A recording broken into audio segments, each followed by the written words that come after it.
এক রাজা তার লোকেদের বললেন, রাজ্যে একটি পুকুর খোঁড়া হবে। পুকুর খোঁড়া শেষ হলে রাজ্যে ঘোষণা দেওয়া হলো, আজ রাতেই সবাই তাদের ঘর থেকে এক গ্লাস দুধ এনে সেই পুকুরে ঢেলে দেবে। খবর পেয়ে গ্রামবাসীরা দারুণ উচ্ছ্বসিত হল।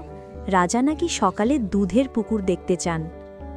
রাজার লোকেরা দিন-রাত খেটে তৈরি করল সেই পুকুর। রাতেই সবাই হাঁড়ি কলসি হাতে তৈরি হলো। এক লোক মনে মনে বলল, সবাই তো দুধ আনবে, আমি শুধু পানি দিলেই বুঝবে কে? তাই সে সকলের সাথে গিয়ে সবার অলক্ষ্যে এক গ্লাস পানি ঢেলে দিয়ে এলো। চাঁদের আলোয় ঝকঝক করল সেই পুকুর।